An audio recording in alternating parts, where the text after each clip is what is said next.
Hello, everybody, and welcome back to Geek Addicts, the nostalgia podcast that I give up. I can't do an intro.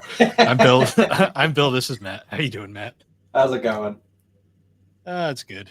You know, it's weird. It took me forever to memorize the 3DO one, and I still fucked that up. So, Yeah, whatever. Not a big deal. yeah. But yeah, it's been a week. Finally, first full week of 2024. That's insane. Yeah, right. It's been crazy already. Friggin' trying to get back into the swing of work and all that. It feels like the universe is just against me. There's one job I've been trying to get done for like weeks, and friggin' I would have had it done by the end of the day today. But just every single day this week is just somebody had to come up with something different. I had to stop what I was doing. It's one of those kinds of things. See, the weirdest thing I did this week was so because we're not a production shop, we're technically a glorified maintenance department. Mhm. We have like no time limits or anything. We basically it's kind of free range, honestly, in a lot of ways, unless it's a really hot job or something. But That's pretty nice. um, yeah, it's not bad. It's both stressful and not stressful at the same time because sometimes you'll get like something that's like they need it yesterday, but then other times it's like yeah, we need this whenever. Yeah, Plus we're union, so there you go. there's that perk. But I had this one job where it was like where I was basically making name tags for a display case, and the final part was I had to make these little screws, and the screws that they bought, the material was like too soft. So if I Mhm. try to like turn it down or face it off, it would bend instantly the second the cutter touched it. Oh, jeez. And these were tiny little screws, so it would just like immediately bend, and I'd be like, all right, this is impossible to do. So I was like looking through it alternatives. I tried maybe like holding it directly by the threads, but the threads were too short, so I couldn't do that. Mhm. So then I was like, fuck it, I have to make a fixture. So I had to make this whole aluminum like block that I could screw the screws into that would hold them rigid enough that I could just kind of lob off the tips that I don't need with a cutter. That took Mhm. me 2.5 days to make because I took a solid block of aluminum and just like straight up made it out of that. Um, Oh, is that two the days, thing you posted on the Discord? yeah, Gotcha. 2 days to make, and then I did the job. It kind of worked what I was trying to do. The problem was these things were so light that the second the cutter hit them, they'd unscrew, and I'd be like, shit. Um, but I got it to work. But literally 2 days worth of work on that piece, and now it's literally a desk ornament because it has legit no purpose anymore. Jeez. About how big would you say that is, like lengthwise? It's a, a little bit longer than my phone, so like kind of like around like this. Oh, okay. So not not as big as the picture made it look. No, the most tedious part of it was there's 33 threaded holes in there, and I had to do all of them individually, which was fun. But Mhm. yeah, Yeah, the plates I've been working on, it looks kind of similar actually to what you posted, but it's like twice the length of my laptop. It like barely fits into the cabinet where I blast it all, and like makes it really hard to maneuver. I don't know, something about the material it's made out of maybe because like the second even with gloves on, the second you touch it, you end up with a big black fingerprint on it, yeah, and then you just got to reblast the whole thing because it's just something about it. Like if you have to redo one part, you have to redo the whole thing. So it's just really irritating. yeah. No, it's funny how shit like that. Like I have legit a collection of one-off fixtures on my desk that I've made over like the last year or so, and they just I don't want to scrap them because you never know if you Yeah. might need them again. But like legit, I have not used a single one of them twice, so they're just all sitting on my desk. I use them as trophies now. Oh, jeez. Yeah. Well, some of them I put serious work into. Like, there's one that took me like 3 days to make, and it was like made out of like four different sections, and I had to bolt it all together just to do this one welding job. And then I've never done it since because they decided it was easier just to outsource it. But yeah, uh, Jeez. I took I pride in forget. that though. I'm sure. I forget. Did Richards ever have issues with like, oh, we need to get like do they like come up to people a lot with priority jobs, or do we just kind of do what we did? I feel like it was a lot more lax there. I think it was always kind of like, I think only like certain employee. I'm not going to name names, but Yeah, certain guys, in particular, were kind of like the guys who did all the specials, and they were probably like the more high priority stuff. that makes Because sense. everything else was basically just orders from the medical company that used to supply us, or does still. I have no idea. Who even knows at this point? Yeah, nothing ever seemed super. I mean, I guess they needed certain things done, but like at the same time, it was kind of like you basically were doing that anyways. Yeah, because where I'm at now, I feel like I'm constantly having higher ups come up to me and they're like, "Oh, we need to get this one before you do that one, and this one, and this one," and I feel like I never had to deal with that at Richards. It was always just kind of, yeah, just grab whatever's on the shelf. Yeah, like well, you had the benefit of you were in the straightening department, and like it was kind of there was just always work there Oh yeah, for a while. Not so much near the end, but yeah. Well, I mean, everything was trying up towards the end. yeah.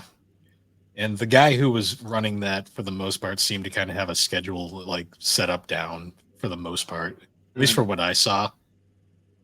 But yeah, Yeah. it's weird. Some companies. The nicest thing about working in not a union like non-job shop though is we're not ISO, so we don't have to deal with any of the ISO shit. There you go.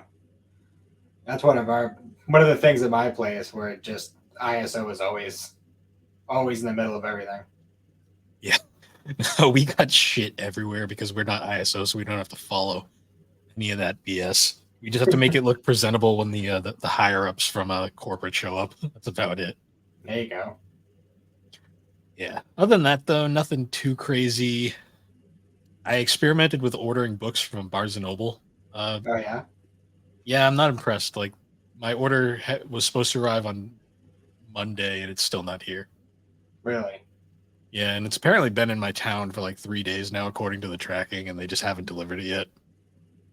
Well, it seems like Barnes, like from what you were telling me with releases and stuff, it seems like Barnes and Noble is kind of pretty lax about that kind of thing. So I Yeah, feel like I you'd think probably it. be better off just going to the store and getting it. Yeah, that's what I'm gonna do for the most part. I had gift cards, so I was experimenting with the how their online store worked. You Which I gotcha. mean, it's convenient that you can look up the books immediately, but at the same time, it's kind of like Amazon probably would have been faster. Yeah, that's usually if I'm ordering books, I go to Amazon, unless it's a very specific book and like it's either super expensive on Amazon or just not there at all. Then I'll go to eBay. And Yeah, even then, I usually don't have too much issues with shipping on eBay either. eBay is generally the best. I've only had one issue with eBay this year. Mhm. Um, Yeah, me uh, too, actually. Amazon, I've had multiple issues this year. So Oh, really? yeah, I've had 4 packages get lost in the mail. Oh, yeah, because you're still wait. You lost that Yu Hakusho game, didn't you? Or was that That was eBay? that was the one eBay. Oh, I see. That just the seller has no idea. He says it just stopped appearing on shipping, and they have no idea where it is. And then unfortunately, it's really nothing the seller's fault. So it's like I really can't complain to Right. them. So it's kind of like one of those like it sucks to suck kind of situations. Yeah, But I gotcha. it is what it is. My copy of Dragon Ball Super 15 finally showed up, so I'm caught up with that one now. Nice. Then maybe in February when the last volume for the granola art comes out, we start going through those. Maybe we can start covering the super manga. Hmm. Yeah, I do want to start reading that pretty soon. I want to do that. I gotta also. I think I'm thinking about starting the next section of Pokemon Adventures just so we can be at least ahead of the game. Yeah, I was thinking about doing that too. But Yeah, but other than that, though, nothing too crazy. Um, Speaking of Dragon Ball, though, our topic for this episode is actually, as we alluded to last week, we're going to be talking about Dragon Ball video games this time around, oh geez. and there is a lot of them. Oh yeah. And I've Like, played many of them. yeah, like there's so many to the point where it's almost intimidating. Oh Um, yeah. and they date back all the way to like 86. We did not get one until like the 90s, and even then that was at the time not even a Dragon Ball game. Yeah. So I guess best place to start would probably be talking about Dragon Power. Yeah, one of the few pre 2000s Dragon Ball games I actually have played and currently own. Yeah, I found it for $3 at Bowser's Basement on the shelf. I saw it and I was just like, fuck it, why not? And I was joking. I'm like, it's the first Dragon Ball game. It's You like need to own it. one of the worst games I've ever played in my life. It's like a side-scrolling beat 'em up platformer hybrid that like isn't fun in the slightest. Mm. And their censorship of it and like alterations to make it not Dragon Ball are just fucking hilarious. It's so silly. Like some of the name changes were great. What was it? Like Yamcha was like Lance or something. Lancer. Like, what the Um, fuck does that mean? what the hell was Oolong had a weird name too. Uh, I can't remember what it was. Pudgy. I know, no, I'm It was thinking of Pudgy. Pudgy. That's what it was. Yeah. Oh Bulma my was god. Nora for some reason. Yep. Uh, Pilaf was King Minos. Yeah. Wasn't Roshi was like a wizard or something, right? Yeah, the wizard. The Kamehameha was the Wind Wave. Dragon Yep. Balls were crystal balls. Mm-hmm. Yeah. That game was something else. Wasn't Goku still Goku though? I think so. I think that was like one of the only things that stayed the same. But they got rid of his hair and made him like a monk with like that looked almost like a monkey kind of. Yeah, it feels like, which is weird because I think that was Toriyama's original design for Goku was like an anthropomorphic monkey. Well, doesn't that make sense? Because that's kind of what the Journey to the West story kind of goes by. Pretty much. But I think it was something along the lines of like, it, uh, was it Torishima? I think his old editor said something about the design and wanted him to make it more human. So he ended up just doing the tail thing. But Yep. And the best edit this game included was by far Master Roshi's panty circle was changed into a sandwich orgy, which was just great. oh yeah, and the funny thing, I mean, I never got this far because the game is so utterly broken. But apparently, if you collect all the Dragon Balls, you can wish for the uncensored version of that scene. My favorite too is so I used a Game Genie to just see everything because fuck playing this game, but For real. I kind of like watched all the I looked at what all the wishes were. One of them literally gives you a sneak peek at all of the levels ahead of you, and it literally flashes through them in like 3 seconds. And it's like, well, that was worthless. Yeah, right? That's stupid.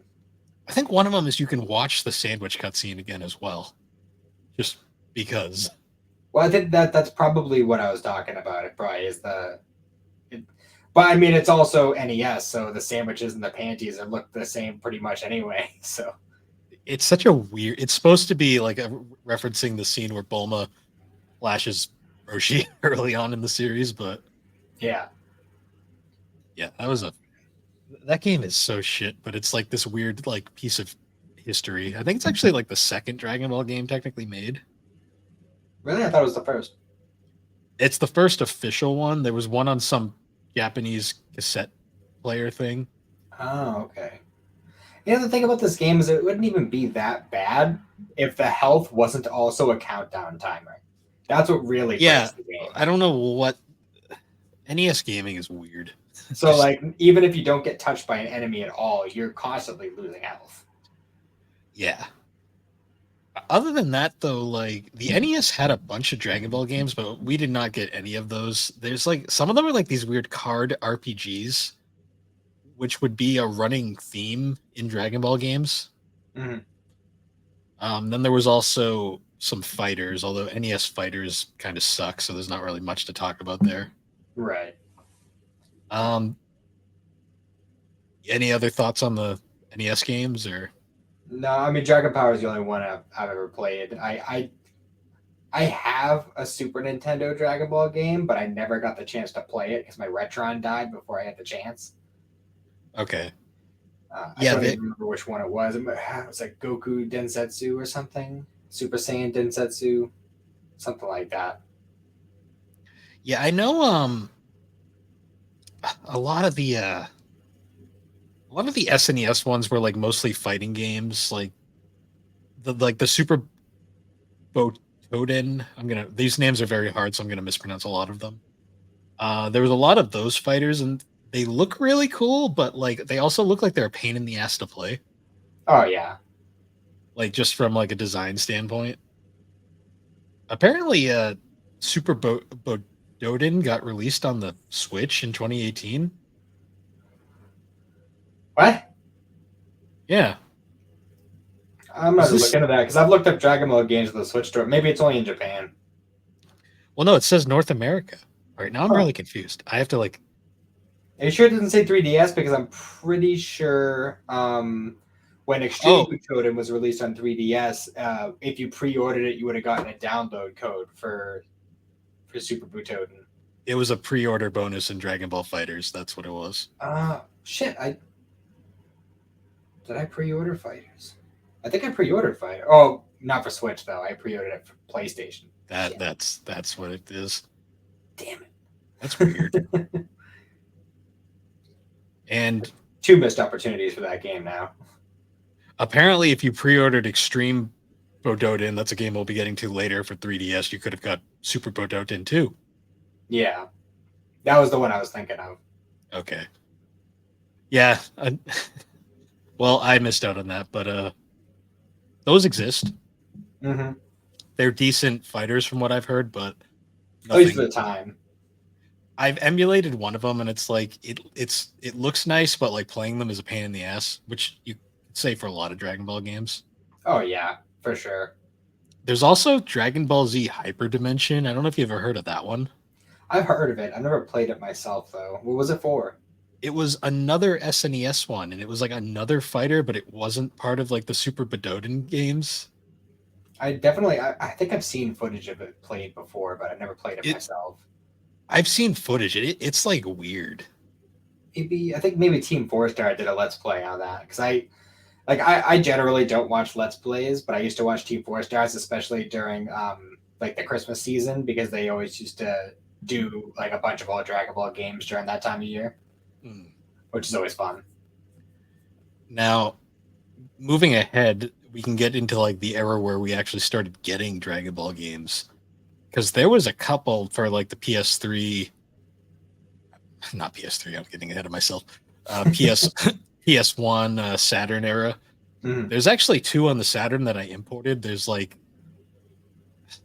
I think one of the Saturn ones is another like Budoden style game, and it's hard to play without knowing what the button combos are. Yeah, There was this other one that was like you'd play as like three characters at once, and I started a match of it, and it was just insanity on the screen, and I just started off because I'm like, I don't know what's happening there, so I'm just gonna stop. so wait, it was a fighter, but you control three characters at once. Yeah, you had like three characters at once, and like they were all doing stuff at the same time, flying around and shit. I was like, I'll show it to you sometime if you're ever down here. It's insanity. That's fucking wild. But moving on now, we'll get to the first official game to see a release over here. And I believe that was Dragon Ball GT Final Bout. Which is a really weird one to start on when you think about it. Like, Especially because it came out before Z was dubbed, period. yeah, really Um, odd. And it had like, I haven't played it personally myself, and that's honestly one of the big holes in my Dragon Ball fandom because it's one of those ones that everybody remembers from back in the day. But it was weird because it had characters from like all the series pretty much. yeah, those five Gokus. Yeah, well, I mean, it has a trend that didn't end anytime soon. Yeah, but in this game, literally half the roster is Goku. It's Like, just silly. fun fact about this game too is there was actually so it actually got a North American release in '97, all things, Mhm. and it has two versions like that were released. There was the original '97 Bandai printing, which is extremely rare, but it has like Goku in his GT era gi before he gets Oh uh, yeah, de-aged. Um, that version only came out in limited quantities. And like we said, this was before Dragon Ball was localized, period, over here. Mhm. so it's incredibly rare. There was later a much more common release that came out around 2004, which featured Super Saiyan 4 Goku on the cover, and it was released by Atari. Hmm. And it's much easier to find, which is hilarious though, because the games other than the cover art are literally identical. That's about right. And it's you're paying significantly less for a different cover art, basically. Yeah. As for the game itself, though, it's like a really shitty 3D fighter. As a lot of them were at the time. The most interesting part of the game is the fact that there is a full voice cast, and they're like it's like the most random voices ever. Yeah, wasn't that the one that Steve Bloom played Goku? Yeah, Steve Bloom is Goku. It's very jarring when you play because you're like none of these voices sound right. No, it's definitely bizarre. Yeah, it's that's one that like if you find it for cheap, I'd say sure, give it a shot. But like otherwise, I wouldn't bother. Right. The other game from this era on the PS1 was probably the famously titled Ultimate Battle 22. Hmm. I've heard of that one. I've never actually played it myself. Um, it's bad. Yeah, actually, I think I saw. Was it Rick playing that the other day? I think I I saw think him post something about it. I'd have to relook. I know he was playing Legacy of Goku for a while there. Yeah, well, that's one I'm definitely gonna have a lot to say about when we get to it. Yeah. Um, the best way to sum up the game is it's essentially a 2D fighting game with like PS1 era sprite graphics, and it controls like poop. Yeah. The most interesting part about it is there's actually a secret code that you can do at the title screen to unlock like 5 more fighters, and then it becomes Ultimate Battle 27. And there's like 27 different fighters, and they're like the character select screen is great because it's literally all the sprites just smashed together on one screen, and you just kind of pick around, and it like they'll light up in this like giant blob of sprites whenever you select them. It's great. That's so weird. But also one of the best things is like they did like anime cutscenes like for each character, Ah. and the playable character in game is Gogeta, but the anime cutscene is Vegito. Because oops, Jesus. yeah, the whole the whole thing is just dumb.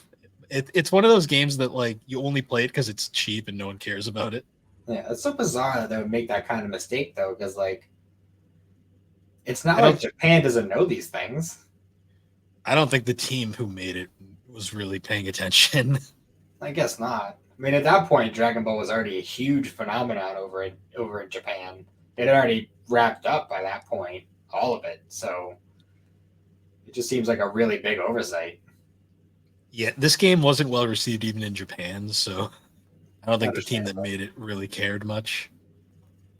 The only other game that I can think of from what I like to call the pre-Budokai era is Dragon Ball Legendary Super Warriors on the Game Boy Color. That's one I actually did play a lot as a kid. It's like a tactical strategy game. Yeah, it's a card battler. It, a common occurrence in the Dragon Ball games. Yeah. Yeah, that was a kind of a fun one because it was weird because there would be levels in that game where like you'd be on a map and you'd have to go around and like find a couple things or whatever, or you'd have to go and encounter something. But it wasn't like um, a super involved setting to move around in. It was pretty much just mostly battle after battle. Yeah, it was like it was a weird. It was just a weird game in general. Um, it was developed by a company called Flight Plan. Yeah. I'm not sure what else they made. Oh, they made Summon Night. What a weird parallel. Um, yeah, I remember this one being fun though, for the most part. Yeah, I mean it was solid. I don't know, with a card battler, it's kind of hard to really like screw it up. And I mean, the sprite animations were decent for the time for a Game Boy Color game. Yeah. No, it looks pretty good. The music's fun enough. The only thing that throws me off about it is the cover art. Gohan just looks fucking weird. Yeah, for sure. It's like he's supposed to be Super Saiyan there, but he's not. Yeah. Oh, there's a lot of weird stuff about this game. There's actually a surprising amount of playable characters in it too. This one actually came out around the time it was officially released in America too, because this game was apparently made in 2002. So most of Dragon Ball Z was out by then, I believe. Was it 2002? Yeah, that's when this came out. In America or Everywhere. oh, I could have sworn it was 98. No, 2002. Must have gotten mixed up somewhere. Yeah, that's the last one though of the pre-Budokai era, because the next game is Dragon Ball Z Budokai. Yes, which is where it all began with Dragon Ball games for me. It's basically the first Dragon Ball game that's quote unquote fondly remembered. Yeah.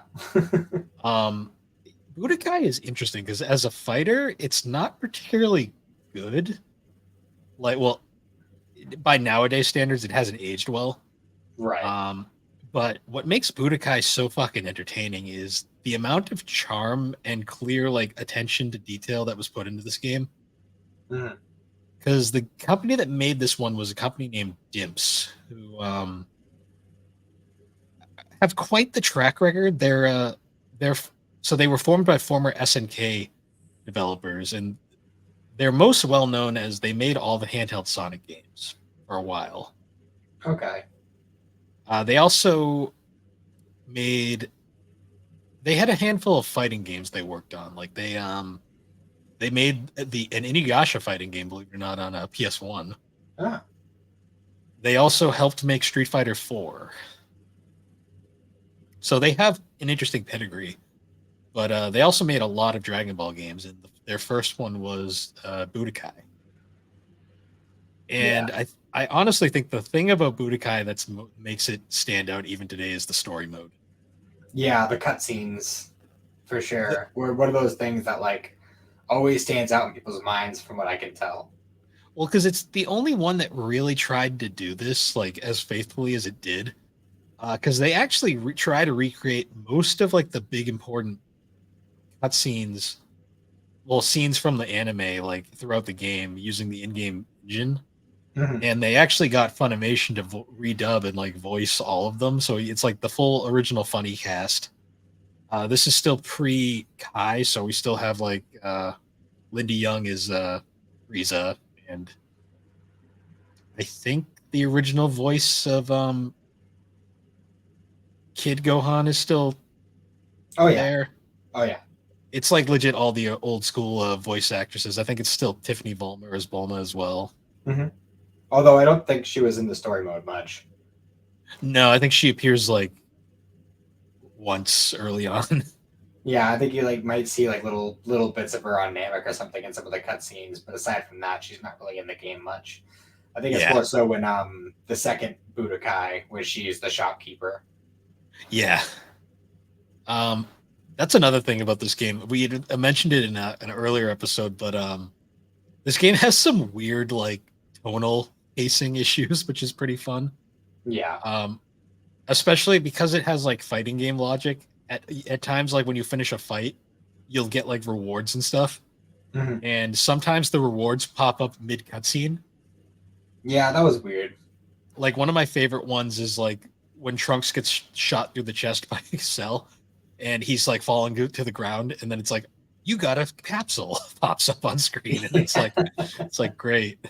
Trunks is dead, but I got a reward. One thing one thing I liked about the game too is they actually went out of their way. I mean, Dragon Ball isn't a particularly gory series by any means, but the few moments it had, it did a pretty good job of recreating in the original release of Budokai. Not so much the remaster later on, but like things like when the special beam cannon hits Goku and Raditz. Excuse me. Like it actually kind of like showed flesh on like Yeah, where it was punctured. And in the re-release later on PS3 and 360, it was just kind of like a black hole. yeah, it's weird how they changed that.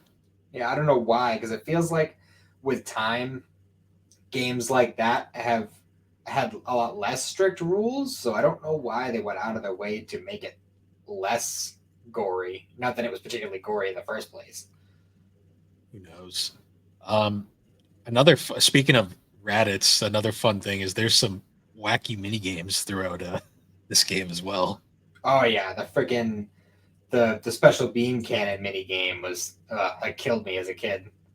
Hold Raditz here. Well, Piccolo charges the cannon. It's like, Yes, you're going to be drifting to one side or the other the whole time, and oh, don't spin that analog too fast, or you'll go right past it. those so mini games like that, either like the spin the analog stick or like another one that was like the bane of my existence as a child was like to keep the little meter in the center of the line, and you'd have to Oh like yeah, hold up or down to keep it there. Like those were like the bane of my existence as a child. So like any game that threw one of those at you like during a story, that would just be a game ender for me for years.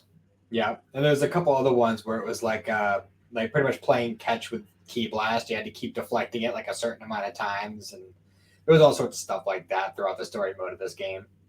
Yeah, just like wacky shit that like you could clearly tell they were still experimenting. I also love the some of the graphics in this game are wonderful. So this is like the only game that did not use cell shaded graphics, Mhm. and the models all are really weird looking nowadays, Yeah, especially Vegeta. He's really wide and kind of tall for some reason. yeah, that's true.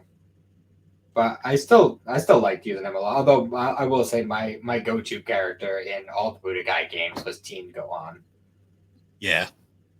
Also, this game was interesting because it ended at Cell, Mhm. which for some people kind of stunk because it like there was still so much Usaga stuff.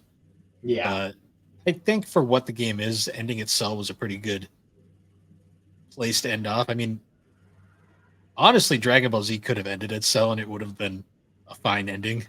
yeah, agreed. There Um, was, however, the Hercule mode. oh yeah, there was. Yeah, which was hilarious. Because like They I love that whole bit too. Because like as you're going through it, like you literally take it like gauntlet style, where you're playing as Mr. Satan, and you have to fight pretty much everybody who was at the Cell games, like yeah. all like back to back. And I don't remember, but I think you only got like a little bit of health back after each one. Like you didn't get a full restore.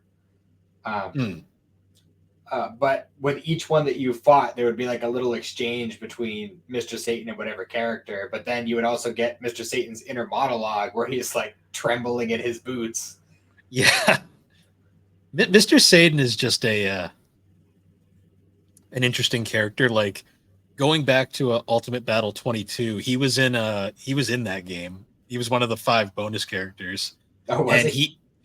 he legit is pathetic. Like he can't do anything. Like he can't fly. Can't doesn't have any beam powers. So he's literally just a fighter. And like any other character can fly. So it's like he'll just be like down on the ground. And you can't do anything to him. At least in Budokai, they gave him a jetpack. Yeah, like that's a fun little joke to play on it. But like literally, in like the older games, he was useless. He was mostly there as a joke. Yeah, but I loved in the Budokai games like how all of his moves were always something. It was always something goofy as hell. Like one of them was like you'd be playing a Game Boy or something. You'd give the Game Boy to your opponent, and then they'd be playing it, but then it'd be like, "Oh, surprise! It's a bomb," and you blow it up. Like Yeah. just stupid shit like that. I loved it. Well, he had to like get around to the fact that he's kind of a fraud. So Yeah. Um, moving on to Budokai 2, though, in terms of gameplay, like in graphics, like so much better overall, like because they cell shaded everything this time around. mhm. Gameplay is much more refined. Like there's actual some fighting mechanics and like actual like comboing in depth. The AI actually has AI this time around. Yeah. Because like, how many like enemies did you get caught in like the original Budokai where like you just both shoot ki blasts over and over at each other repeatedly because the AI was kind of dumb. Oh yeah, constantly. Two, they had kind of fixed this up. Two Mhm. also has by far the most funky soundtrack I think I've ever heard in a Dragon Ball game. Oh yeah, there's been multiple occasions where I've just put on the soundtrack with Budokai 2, and I love it. It's like a funkadelic kind of sounding thing. It's really weird for Dragon Ball, but I kind of like it at the same time. It really is, and the story mode is so different too, especially It's for a the time. board game, and this board game is one of the most divisive things about the Budokai series. Apparently, Well, I mean, it might be a controversial thing to say, but this is my favorite of the Budokai trilogy. It's the second one. and it's also the hardest one to find. Is it really? Well, not so much you can find it easily enough, but like it was weirdly excluded from the re-release. Um, and most people don't really bring it up because like the fan favorite is 3. Yeah.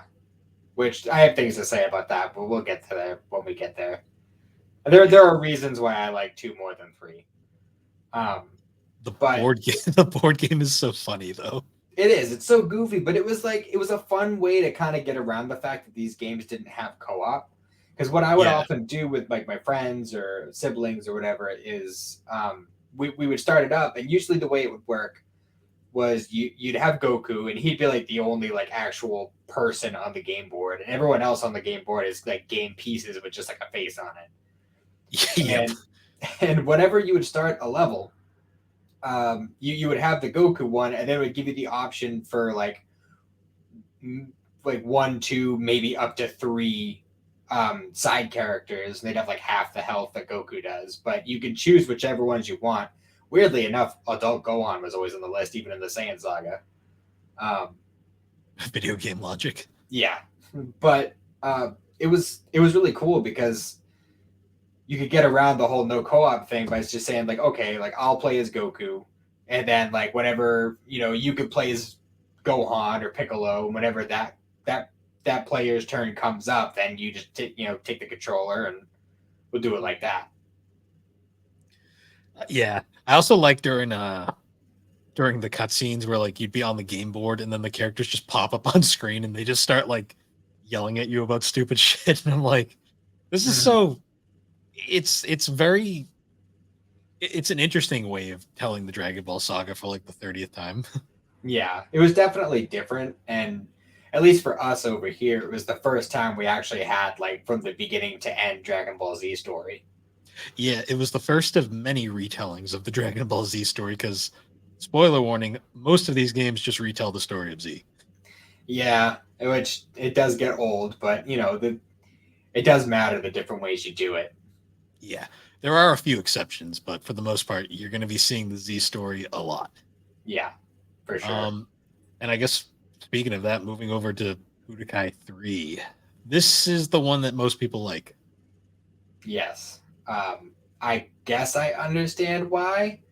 But for me personally, well, first of all, I liked like obviously having the Budokai 2 introducing the whole shortcut to do your regular super moves was a huge game changer. Like having to do the full punch, punch, punch, punch energy thing in the first game was a pain in the ass, especially if you just wanted to get off a quick hit.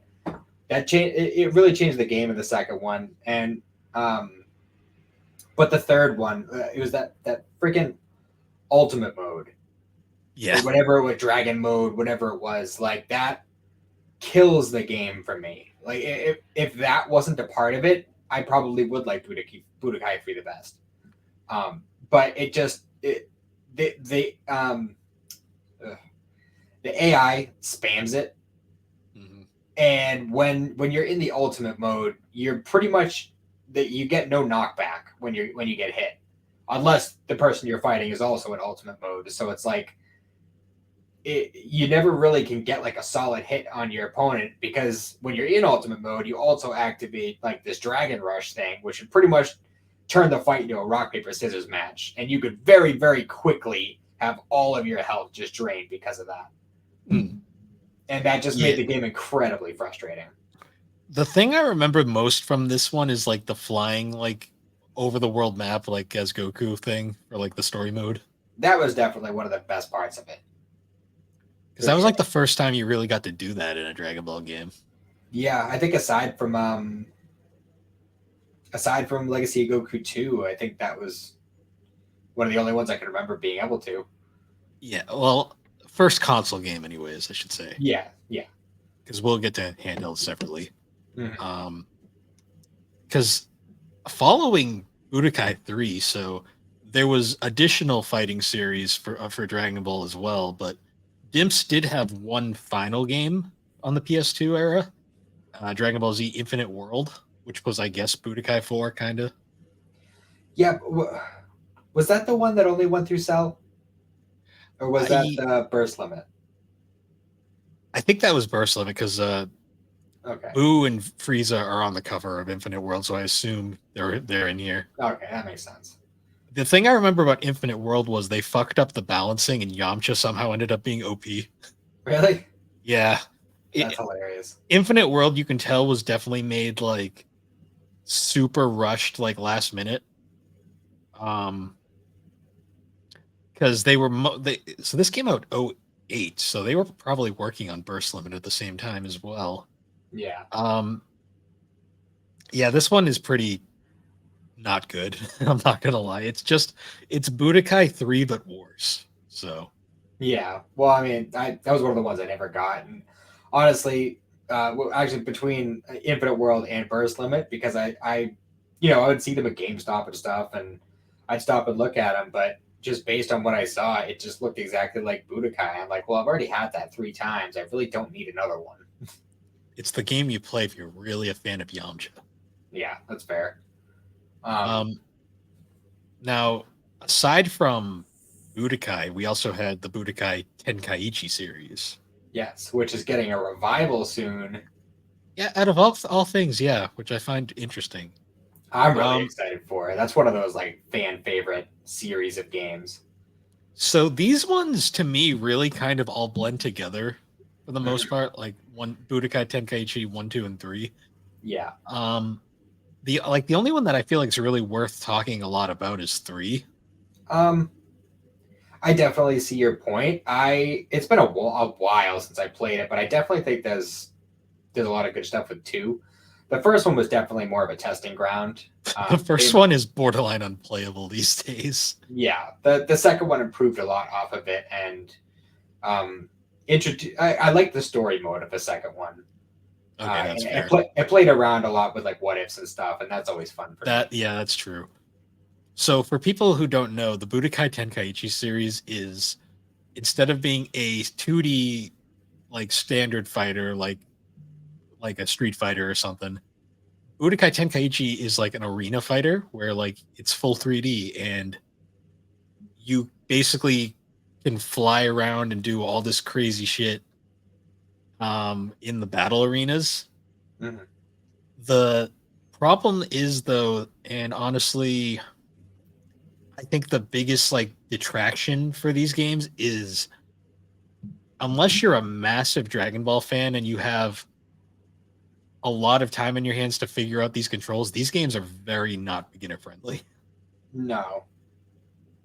Like I think the best example of this is me and Alex went to Retro World this year, and we actually met up with Schnickerman, friend of this channel, friend of over on the server, and they had a kiosk that had Dragon Ball Budokai Tenkaichi 3 going. We Oh, played 2 rounds, and we had no fucking idea what we were doing. We're just I flying around and flailing and just trying to play because I haven't played these games in forever. I don't think he had ever played them. And it was just like we were like, what do we do? Like That's fucking help. funny. You see, it's been a long time since I've played any of them, but I could probably get back into the swing of it pretty quickly because I played the shit out of it when I was in like middle school. I just had so much these games were just so like I don't know, the flail there's like there's so many combos and stuff and like so they really make use of all the buttons on the controller. Yeah. Um Budokai Tenkaichi 3 though, I I think is very notable because it has so many fucking characters. Yeah, it's insane how many they packed into it. Even now, there are very few games that come close. And supposedly the new one that's going to be coming out, I think this year. Uh, I think they said it's going to surpass Xenoverse 2, which I think is about the same Hmm. for the roster. Yeah, it's crazy.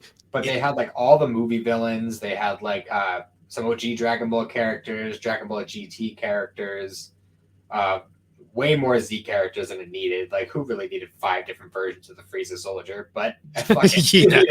it did it anyway. It also had one of the rare Chi Chi playable appearances. You could play as Kid Chi Chi. She used didn't she use the Bancho fan, or was that another game I'm thinking of? That was super DBZ. All right, we'll get to that one. It was weird though because you played as Kid Chi Chi, which I found odd. Yeah, because she had the helmet with the laser beam and the little slashy thing. Yeah, just like Boomerang.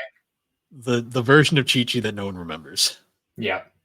And then it was wild. Some of the ones that you could play as friggin' like you could play as Bobbity in that game. Who the fuck wanted to play as Bobbity? Like, Somebody did.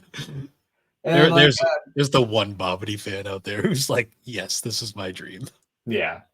One of the cool things was it also had like the giant characters too. Like you could play as like Giant Slug or Hirudegarn or like literally any Saiyan character with a tail could turn into an ape if you played on a night stage, Yeah.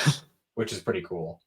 Another thing about Budokai Tenkaichi 3 is this game is absurdly expensive nowadays. Which is something I didn't know until recently. Yeah, this is like $100+ game now. Yeah, I still have my old copy. I got it right before it spiked. I think I paid like 60 for it, which at the time I thought was ridiculous because I think I got all the Budokais and Tenkaichi 1 and 2 for like $5 a piece. So, Wow. yeah. Yeah, there was a point where they were extremely cheap. Because I remember I was going around getting a bunch of the PS2 games that I didn't get before. That's how I got like Super DBZ and stuff. And yeah, I never got around to Burst Limit and Infinite World, but that was the point where I was kind of moving past the 2D fighters and was going with a lot of the 3D fighters. Yeah. Which have kind of gotten old over the years, but Because the problem is you can only do so much before it gets old. Like, yeah. interestingly enough, though, you mentioned Super DBZ, not to be confused with Dragon Ball Super. This has to be the most interesting out of all the fighters on PS2. It's also the one that nobody talks about. Yeah, I just kind of found it by accident one day. Actually, I found it at a Blockbuster in like the used game pile. Yeah, it's like because it's a traditional fighter. Like it's not even like Budokai style. It's more like an SNK Capcom fighter. Yeah, Um, which was really jarring for me at first because I was so used to the Budokai games. yeah, it's funny because it's like the most most fighter feeling DBZ fighter. It was, I should say, the most fighter feeling DBZ fighter up until Fighters came out. Yeah, I'd say those two games in particular are like the most competent Dragon Ball fighters. Mm. Yeah, Super Dragon Ball Z is weird too because it was made by the company Arika, who they made the 3D Street Fighter game. They made the Street Fighter EX games. They made Tetris the Grandmasters. Hmm. They've made all those 99 games on a Switch, like Tetris 99, F-Zero 99, like those crazy games. Huh. They're a really competent developer. So when I saw they made this, I was immediately intrigued. Mm-hmm. And playing this one, this is a really good fighter for what it is. Yeah. This is the one that I was thinking has Teen Chi Chi, and she uses the Banjo fan as her weapon. That's yeah, it's the Chi Chi from the filler arc at the end of Dragon Ball. Yeah, and during like her tournament appearance, like the best version of Chi Chi, in all honesty. Yeah, for sure. It has that. It's got basically all the main recognizable characters from Z, and it just plays really well. I don't even remember what it did for story, to be honest, if it did one at all. I don't think it did because I could be wrong about this, but based on like the from what I remember of like the home screen and all the other stuff, I think it might have originally been an arcade game. I think it might have been, honestly, because Arika did a lot of arcade stuff. Yeah, so I think it was like kind of in the same style that the old Mortal Kombats were, where there wasn't really a story mode. It was more like a gauntlet kind of thing. There was probably some very basic stuff in the background that wasn't super important. Yeah. Um, But I I think I will, do remember some of the maps yeah, they were were really nice. interesting. They looked good. Like this is a good looking game still even today, and it plays still surprisingly well. Like I think if you want a legitimate fighting experience, this is the one to go for. Yeah. I remember the Kinkai planet. You could like actually like run all around the planet while you're Yeah, fighting, which is kind that's of cool. that was a cool idea. And I think I could be wrong about this, but I think Toriyama had submitted his own original Mecha Frieza design for it Yeah, maybe. because I Um, remember it being different than what I remember from the show. yeah, I think I remember what you're saying on that. I'd have to. I haven't played this game in over a decade, so I really need to boot it up again at some point. It's been a long time. I don't have my copy anymore. I left it at an old friend's house years ago, and we not on anything bad or anything. We just kind of don't talk anymore. Grew apart. Yeah, So I just never got it back. a lot of games get lost that way, unfortunately. Yeah. Um, Before we move on to handhelds, there's one more Dragon Ball game that appeared during this era. You remember Sagas? Oh yeah. The lone Dragon Ball game to appear on the original Xbox. Yep. And also, I think the only Dragon Ball console game to be made in America. Yes, it was made by. It's actually a pretty well known studio. It was made by. This Wikipedia article is not well organized. Shit. I can't find it. There it is. Um, it was made by Avalanche Software, the studio that made classics like Tak and the Power of Juju, and most recently a little game called Hogwarts Legacy. Oh wow, really? Yeah, I wasn't even they aware of that. they've been around a while. Yeah, no Um, shit. they made this wonderful gem of a Dragon Ball game. Yeah. Well, you know what? I will honestly, I'll give it this. It had full story co-op, and that playing it like that is actually pretty damn fun.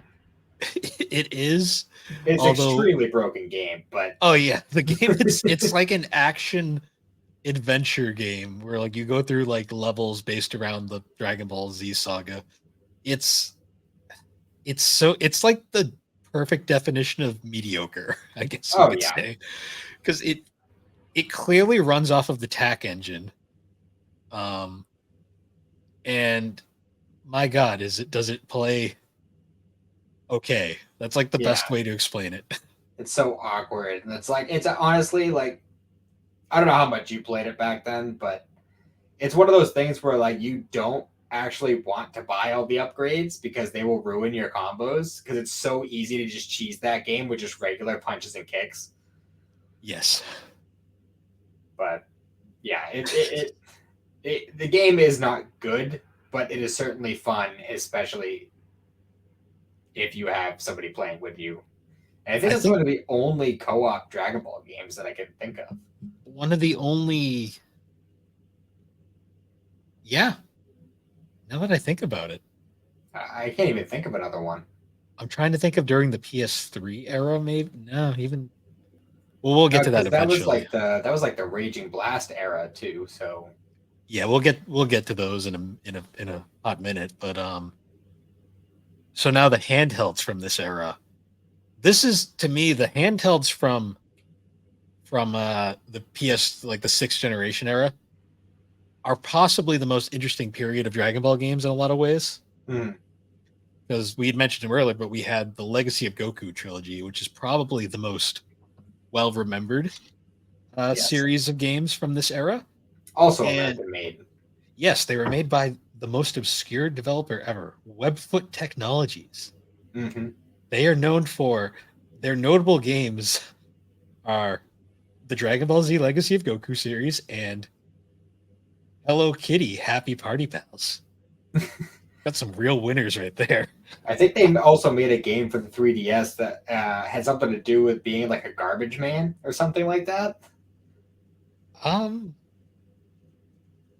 the trash pack. Yeah, that one. Yes. I just remember hearing about that, but it was just a silly thing. Oh, they made The Biggest Loser on Nintendo DS. Oh yeah, Jesus. what a studio. I don't think they exist anymore. No, I'm pretty sure they're long gone, despite all the rumors that Oh no, nobody's hearing. they're still going. Really? They haven't made anything in years, but they still apparently exist. It's weird. I've been hearing for like years and years rumors of a Legacy of Goku 4, like a full like not I don't know if it was like supposed to be necessarily 3D, but like yeah, I've been hearing rumors for years and years, and I don't see it ever happening. No, the closest thing that will ever come to that is called DBZ Kakarot, but we'll get to that later. Yeah. Um, yeah, so these games are essentially Legend of Zelda Dragon Ball Edition. Yes, and with the exception of the first one, they are all very good games. Yes, the first one is mediocre, is a nice way of putting it. Yes, if you think Saga's is a broken game, like this one will give you a run for your money. The so the worst part too is the Legacy of Goku 1 literally covers my favorite part of the series too, which is kind of a bummer. Yeah. 2 and Boo's Fury, the third game, are much better games, just inherently from a technical standpoint. Like the first one is so broken, like you can do the entire final fight by just hiding in the corner, running up, punching him a few times, recharging in the corner, running up, punching him a few times, hiding in the corner. It's like, yeah, it's one of those kind of games. And I mean, you have more nostalgia for it, so I guess you should explain why you defend this game a little bit. I remember it very fondly. Defend is a strong word. I have personal attachment to it. I can't in good conscience recommend it to anyone. But it's one of those. It was the first. It was one of 2 games I got with my Game Boy Advance. The other one being Sonic Advance. And I played the absolute hell out of that. The first Legacy Goku game, and I am embarrassed to admit that I could not, for the life of me, figure out the whole hidden door thing in the Guru's temple. Mm-hmm. The whole concept of hidden doors was so beyond me at that age, and by the time I was old enough to have figured it out, I had lost that copy.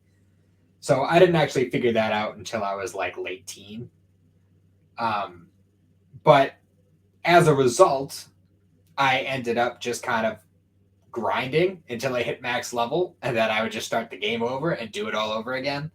And I did that God so many friggin' times to the point where I mastered that broken ass fighting system. And to this day, I could jump in after not playing for 5 years and beat the game in under 2 hours. Yeah, these games are short, by the way. Yeah, they're not particular. I mean, the first one is definitely the shortest one. As you go further along the series, they do get longer. I will say the sprite graphics are really nice for these games. Yeah, that's one thing it definitely has going for it. And God, that like the garbled ass like opening cutscene, not cutscene, the like opening like song. Yeah. Did they do Rock the Dragon? Was it Rock the Dragon? It was probably Rock the Dragon, because this was still during that era where they weren't really sure what because Budokai used Rock the Dragon as well. Yeah, but I feel like no, because Legacy of Goku didn't use actual music from the show. It had an original soundtrack. True. And some of those songs just stick out in my memory. But yeah, it's such a weird game. Those wolves, man, those wolves will get you. Yeah. 2 and 3, thankfully, though, were much better games. Like, they fixed the combat system and made them fun. Oh yeah, it's so much smoother. And even a lot of the visuals were cleaned up too. Like it looks and plays unbelievably better than the first one. That's the saddest part about these games are like the first one is so bad that it left such a bad taste in people's mouths that no one wanted to play 2 or 3.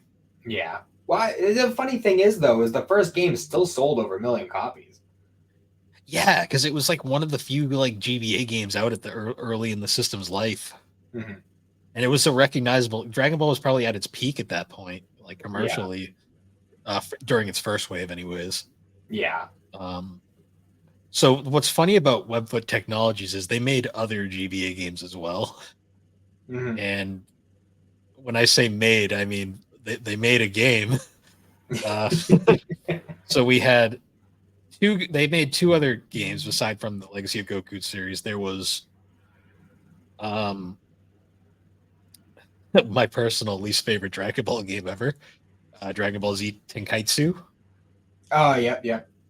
Like the Yeah, most, I had that one too. it is the most mediocre 2D fighter you will ever play.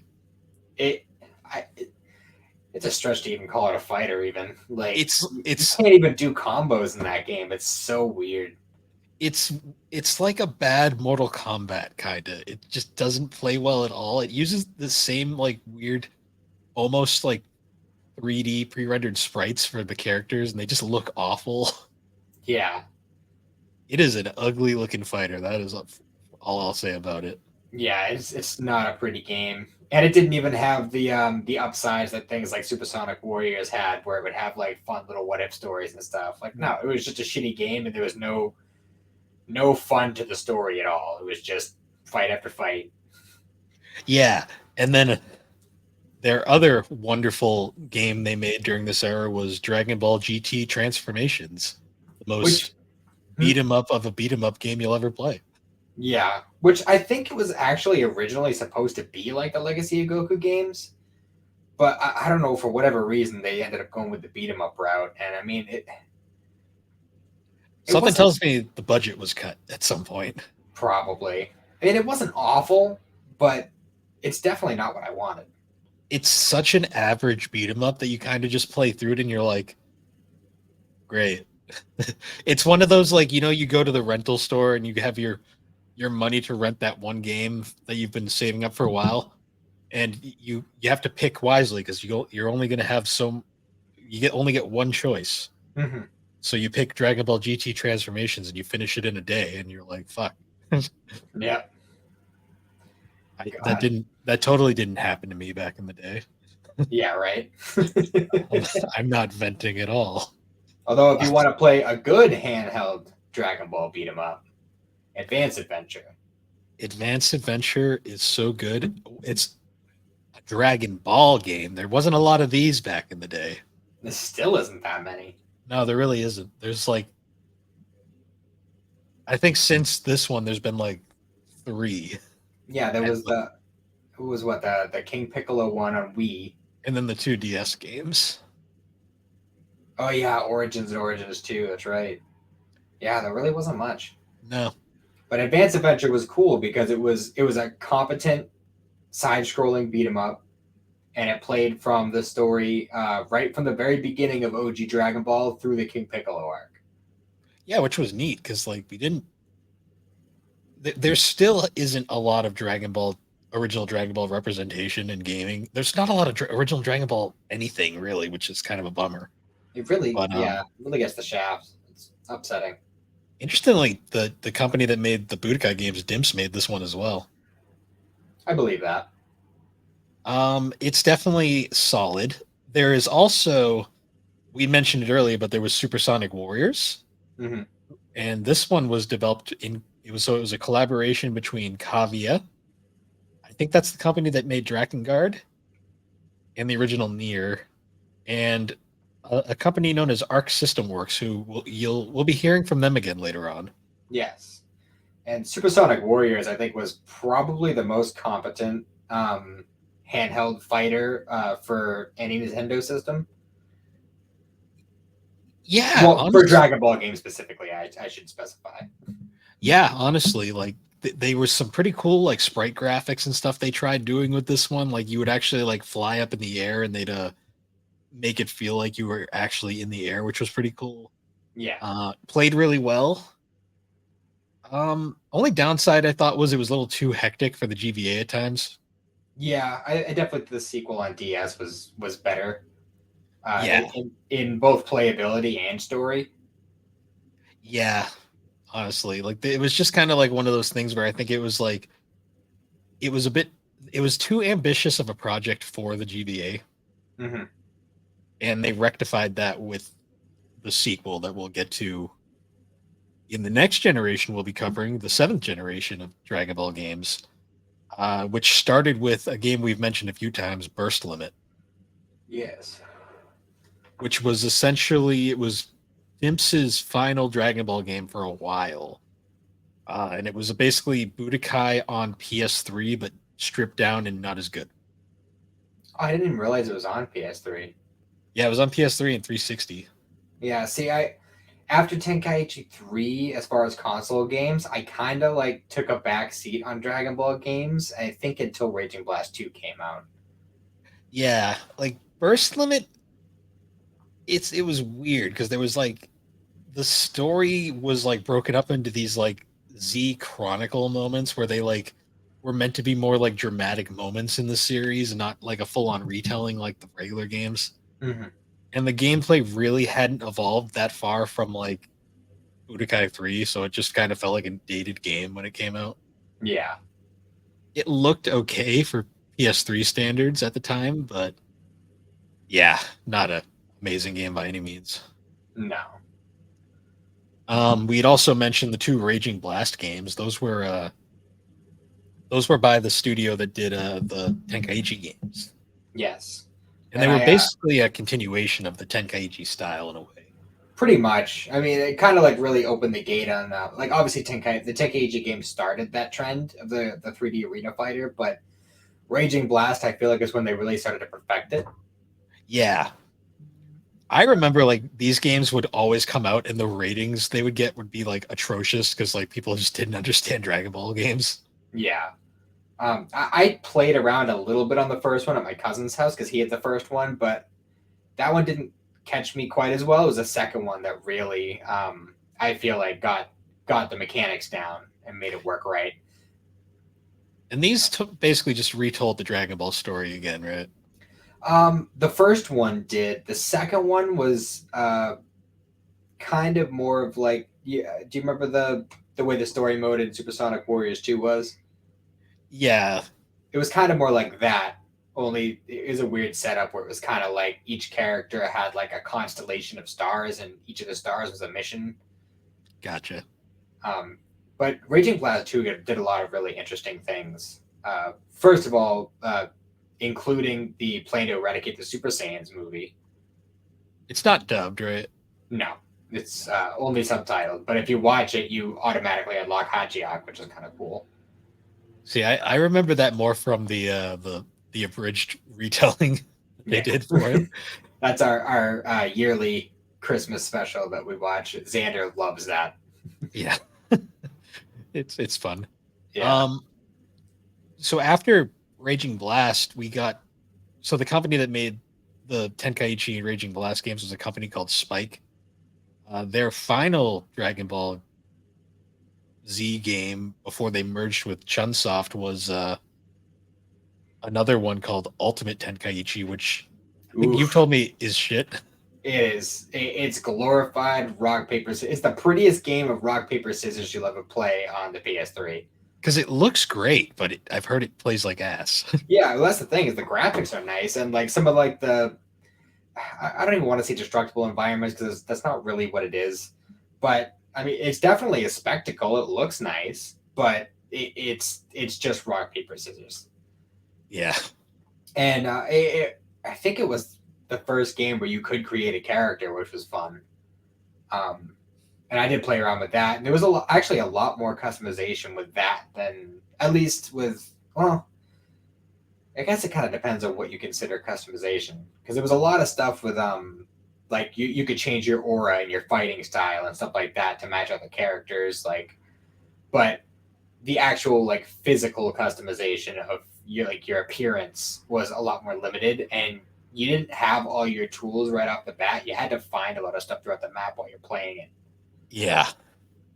And there was a lot of weird stuff with the English version where this was during the transition with the Kai actors. So, like, just for instance, with the Frieza stuff when you're playing the regular story mode, sometimes it would switch between Linda Young and Chris Ayres, like mid cutscene, and that was really bizarre. So like, I get if it's like a similar sounding voice, but they don't sound anything like. No. I gotta replay this to see because that sounds entertaining as hell.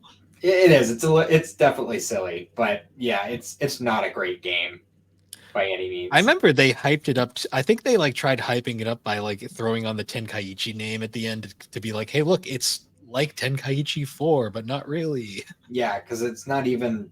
Yeah, I know in Japan it's not part of that series. They just did that over here to try and make it more profitable.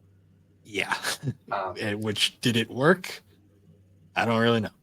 I don't know what their sales were like, but I bought it. So I mean, you got at least one sucker. I own a copy of it. But I mean, the concept of the creator character was enough to draw me, which is what really brought around the population of Xenoverse, I think. There was also one more game in this style, and it is arguably the worst Dragon Ball game ever made. Did you ever get to play Dragon Ball Z for Kinect? I did not. I never got the Kinect. So I have a Kinect, and I bought this game, of course, because I had to know. It is the one game that I think gives Sonic Free Riders a run for its money as the worst fucking piece of shit I've ever played. I believe it. It's just Tenkaichi, but motion controls, and it's terrible. Like the control is so bad. I have seen some footage of it, like, and based on what I saw, it's Ultimate Tenkaichi with motion controls. With you're throwing out your back doing some fucking aerobics, basically. Yeah, which is just silly. Like this is. Although I think that one came with the episode of Bardock special, did it not? It did, and that movie also splits the fan base in so many ways. Oh yeah, big time. Although I'd say probably not as much as Dragon Ball Minus, which True. Also gave a very different portrayal of Bardock, and a lot of people don't particularly care for. But he was a brilliant scientist. Yes. Still my favorite dubbing thing ever. It's up there for sure. So we had mentioned it earlier, but there was also another Dragon Ball game that released during this time for the Wii, Dragon Ball Revenge of King Piccolo.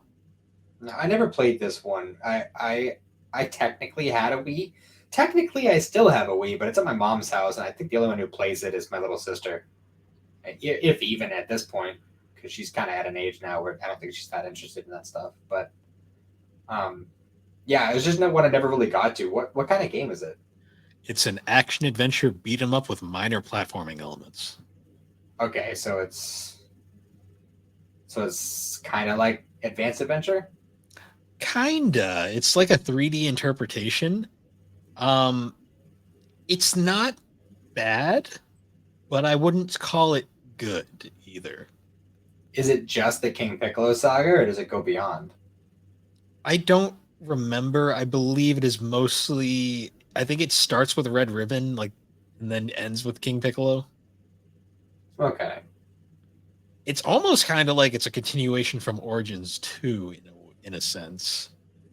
Because that kind of ended with the Red Ribbon saga. Yeah. It's fine. It plays okay. It was made by Mediavision, which is kind of interesting. That's the company that made Wild Arms on the PlayStation, the Western RPG. Yeah, but it's fine. It's a very unoffensive, mediocre game. Fair enough. I'd play it over half the games that released for Dragon Ball on PS3. Because that's fair. Looking down this list, most of these games are kind of shit. Like Raging Blast 2 is probably the best game. Well, I used to play the shit out of it. Like, I was one of the few, one of, if not the only, Dragon Ball games that I actually convinced my friends to play with me, like, fairly regularly. And for a while, it was like our regular game we all played together. And I gotta tell you, in Raging Blast 2, I used to kick so much ass with Fidel. Because like she didn't have any key moves, so like all of her combos were physical, and you could just like run like fly right up to the guys after your combos. So I would literally just get them in an endless combo loop because as you're hitting with regular punches, you're also gaining key. So you do that, you do a special move, which is all physical attacks with her, and you just get them in an endless loop, and it was fun. Yeah. So there was one other Dragon Ball Z game released during this era, and it is like literally the most forgettable, forgotten game, I think. Did you play Battle Z?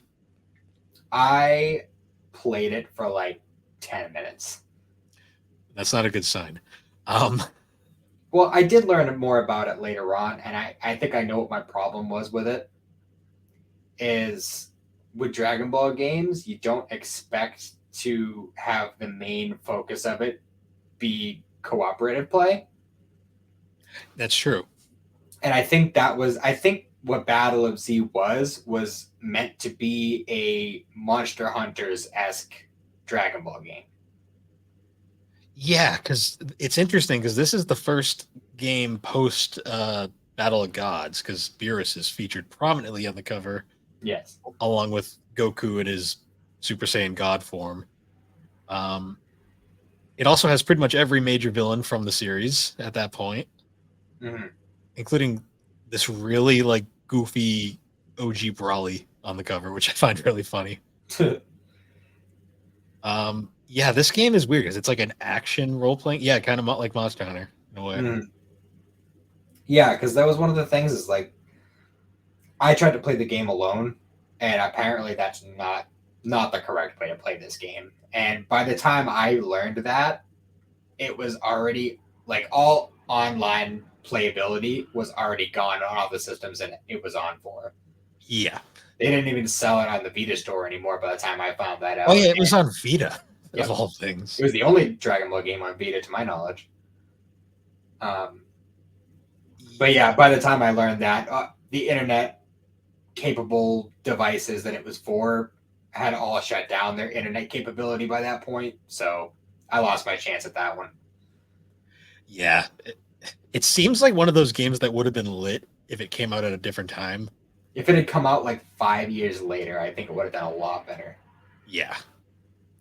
So there was technically one other Dragon Ball game that released on PS3 360, but it is a cross-gen game that also released on PS4 and 1. So I'm going to save that for once we get to that section of the list. I think that's a good idea because that was part. I mean, I know it's technically the end of this set of Dragon Ball games, but I think that was kind of like the beginning of the current generation of Dragon Ball games. Yes.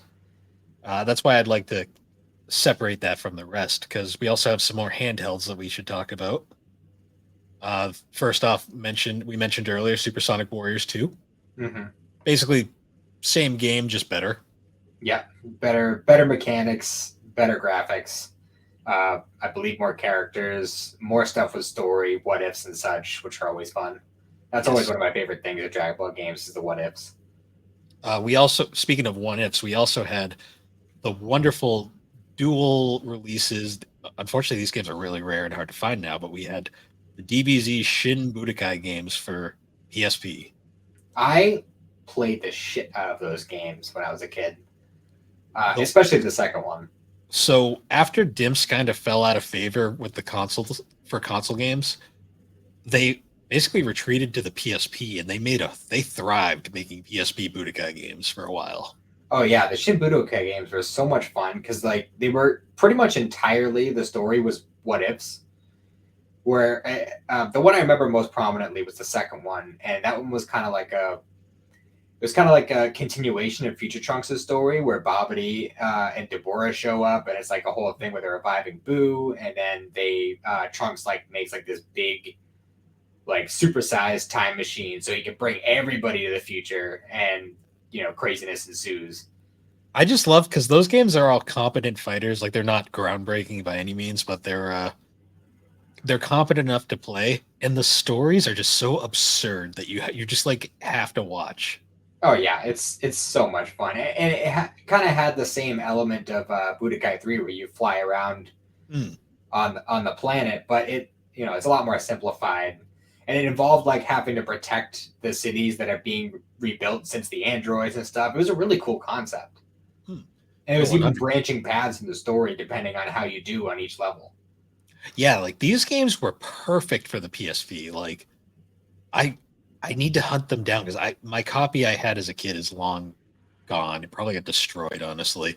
My copy of the first one had an issue with the plastic on the little disc case popped out, so that disc is long gone. But I still have my copy of the second one Hmm. at my mom's house. I have like a little like plastic shopping bag with my PSP and a bunch of PSP games in it. Yeah. Unfortunately, they're expensive now, so it's going to probably be a while before I track these down. I believe it. Um, the DS also had a bunch of Dragon Ball games, including one of the weirdest, obscure ones, which was Dragon Ball Z. I'm going to butcher this name. Arakaru. No, Harukan Aru Densetsu. Yes, I That's remember this one the specifically, even though that's that's the US title, by the way. yeah, I've never played this one personally, but I remember it specifically from the Kanzenshu podcast because there's Yeah. a whole little bit they did where Mike had pre-ordered it from GameStop and he had gotten like a recorded voicemail saying that his game was in, but the way that they pronounced the game was very silly, and he made like a huge joke about it. Yeah. So I don't own this because this game's absurdly expensive, like most DS Dragon Ball games are nowadays. But it's essentially another card-based RPG. So there's a lot of card-based RPGs. Apparently, this is like a reimagining of like a series of these that released for the NES Mm-hmm. and Super Nintendo, I believe. I And intend to play it at some point. if I ever find a copy, I'd like to give it a shot. But Uh, well, I know the collector and you wants the originals, yeah, but if you just want to play the game, the little DS chip thing that I told you about has yeah, it on there. I'm sure it does. It's one of those. I wish I picked up more of the Dragon Ball games back when they were cheap because Me too. they've all gone up so much. Um, yeah, and I guess going from there, we should probably mention another DS one, Dragon Ball Origins, which was literally another Legend of Zelda esque Dragon Ball game. Only it's based off of OG Dragon Ball. Yes, which would have been a lot better if it wasn't severely reliant on the touchscreen. It very much reminds me of Wind Waker. No, not Wind Waker. Phantom Hourglass, Mm-hmm. which, eh, I mean, they're fine. They're not great. I love the original Dragon Ball aesthetic because it doesn't get enough love anymore. Mm-hmm. Um, It was a really interesting like the 3D models and stuff for the game weren't that bad for the DS. Um, and they did a pretty good job, like kind of recreating a lot of the scenes and stuff. Like I was honestly surprised they actually recreated the scene where Goku takes off Bulma's panties at the beginning of the series. And yeah, I wasn't expecting them to do that at all because it looked such a cartoony game. yeah, I know it was it was such a weird it was just a weird like thing overall. Like they really, I was surprised. I was surprised they actually went as far as they did. Mm, Because there's two Origin games total. Um, they're both the same basically. One covers the first arc, like the Pilaf stuff, and then the next one is Red Ribbon, and then they just stopped after two. yeah, Which I guess, well, I think it's because Game Republic, the company that made them, went out of business. that makes sense. Although you'd think somebody would just pick it up after that, but I mean, Yeah, I don't, I don't, I don't know how successful these games were. I don't think they were super successful. I think I picked it up because it was cheap. Yeah. um, so another game that came out during this period, we mentioned Dimps was making games for the PSP that were surprisingly good. They made Dragon Ball Evolution on PSP, the best thing to come out of that movie. It was honestly a very good game for what it is. For what, despite the source material, it was actually very well made. Yeah, like it basically, well, it plays like Budokai. Yeah. It looks like the movie, which is kind of weird, and it has a story mode based off the movie, which is even weirder. But But it like, also adds stuff to it. Like it brings up the fact that Goku is a Saiyan, even though that didn't come up in the movie at all. Like, there's a bunch of yeah, weird stuff like that. I put a lot of focus on those weird like blood clone things that Piccolo made in the movie. yeah. Another thing I thought was really funny was when I first played this game, I hadn't seen Evolution yet. Really? Yeah, I rented it at like a when this game when did this come out? Was Blockbuster still a thing? I don't remember if it was the Blockbuster or not. It I might have don't. actually been. I don't know. I don't remember what Blockbuster went away. I rented it from somewhere though, and I played it. And when Chi Chi appeared, I was like, "That's supposed to be Chi Chi." Yeah. I was also questioning why they were in high school for some reason. Yeah. Yeah. It doesn't really make much sense if you haven't seen the movie, huh? No, it made no sense at all. I was so confused, I can but it was imagine. fun. It was fun to play. No, it was well made. I mean, Piccolo looked cool. That's one thing I'll give Dragon Ball Evolution is Piccolo looks cool, Yeah. even despite the fact that he doesn't have the right antenna. But Yeah. whatever. What's funny is though, because I played that game first, when I did eventually see Evolution, I wasn't nearly as caught off guard, but I was more like, "Oh, it all And makes sense now." now it all comes together. And I was like, "Wow, this is shit." Yeah, it was Um, not great. so that existed, but then the DS also. So the DS and PSP were had very healthy libraries at this point. Hmm. And one of the games that I believe was most significant during this era and tragically only got one entry was Attack of the Saiyans. Yes, which I'm actually currently midway through playing right now. So, for those who don't know, Attack of the Saiyans is a turn based RPG, like the lone turn based RPG in the Dragon Ball series. At least since like the old days, like the NES, Super Nintendo days, and those ones I believe only came out in Japan. Yeah, and I think those ones were also card based partially. That's fair. I don't know a wicked lot about them. I just know that there was turn-based RPGs for Dragon Ball back then. Yeah. This is the first like traditional one though, like Final Fantasy style turn based. Yeah. And what makes it interesting is it was developed by Monolith Soft. And for those who don't know, Monolith Soft was the studio that made Xenosaga. They also made Baiten Kaitos, and they're currently the main developer. They're owned by Nintendo now. They're currently the developer of the Xenoblade series. Oh wow. They were briefly owned by Namco though, and I believe that's partially why this game existed because Bandai Namco has the Dragon Ball license for games, so they made this game. And this game is really cool because it's literally the Saiyan saga once again, but they start in like original Dragon Ball. Yeah, they start with the last tournament of original Dragon Ball when Piccolo Jr., like the Piccolo that we all know, came around. Yeah, but what's cool is there's like these brief little periods like where you get to see what Krillin was doing during that time period, what Yamcha, what Tien were all doing, Mm-hmm. which was kind of cool. Like I wish they did more of that, like gave us some full explanations. Yeah, and you Um, get to explore a lot more than you do in a lot of these games. yeah, I was bummed that you didn't actually get to fight all the fights in the tournament though. They kind of skip right to Piccolo, which was kind of lame. Yeah, but I mean, you get plenty of time with the human characters and stuff. Like you, honestly, you arguably get way more time with them than Goku. So Yeah, it's just a really cool game. Surprisingly difficult, but I mean, Monolith Soft made it, so it makes sense.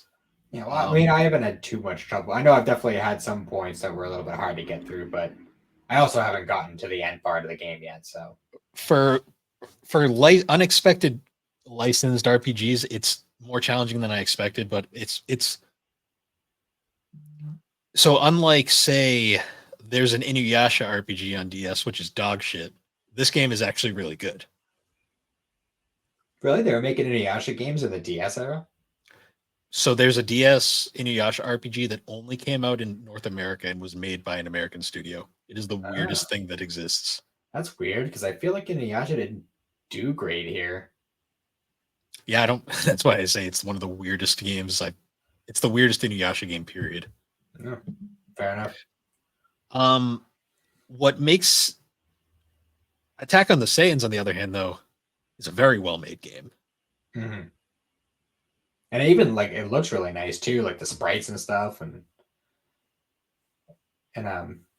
they played around a lot with all the different characters' abilities, like Tien's evil containment wave, and I don't know, Gohan gets summon his dragon for some reason. Yeah, yeah. I don't know. It was definitely the most experimental game I think they ever did. I wish they did more of those. That would have been nice. Unfortunately, Monolith Soft got bought by Nintendo, I think, during the production of this game. Mm-hmm. So I think when Nintendo bought out Monolith Soft, it basically cut off any chance of a second one of these being made. Lame. Yeah. Other than that, though, looking at the list of other games, there was Tenkaichi Tag Team for the PSP. That was, I believe, the only PSP one that I didn't play. Yeah. It was. I mean, what I'm assuming is it was just more Tenkaichi. Makes sense. There was also another DS one called, based off of Dragon Ball Kai of all things, called Ultimate Budoden. Did that come out here? No. Okay, that makes sense. I was gonna say I know I've heard of it before, but I don't think I've ever actually seen it. It was another fighter made by the company that made the Dragon Ball Origins games. Okay. Interesting. So there's Mr. Carr. Yeah. It's funny. I can see the window there, so I actually saw him go by. So now moving on to the PS4 Gen 8 era. The first Dragon Ball games we got during this era were the Xenoverse games. Yes. And what just about this era in general though is like this is where all the games started to have kind of a shared universe. Yeah, and also like studios were really putting effort into the games at this point. Yeah, because I think this is around the time when, I mean, obviously from Battle of Z onward, that was the point when the Dragon Ball revival started with Battle of Yes. Gods, Resurrection F, and then I think by the first Xenoverse game, only Resurrection F Super hadn't come out yet. Yeah. And I think the Resurrection F was only DLC, like it was that new at the time. But that was the big game where they introduced creative characters, which was a big deal because people. I mean, I can't speak for everybody, but that was something I had wanted for a long time. Yeah, it was cool. It was a cool idea, like the whole like kind of making it like an MMO almost. Mm-hmm. You could create your own character. It was made by Dimps, but it played kind of like a weird hybrid of like all the Dragon Ball games at this point. Yeah, it definitely leaned more towards like um the Tenkaichi / Raging Blast style. It's the arena fighter. It also was officially the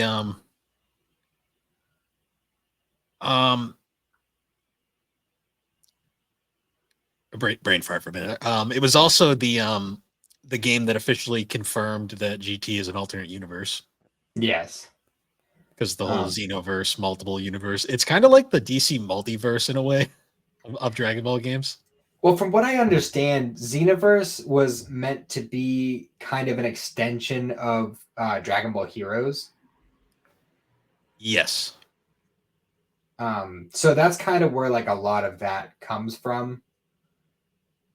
Where the whole like alternate universes and stuff like that. Now, Mira and Toa are originally, I believe, Heroes characters.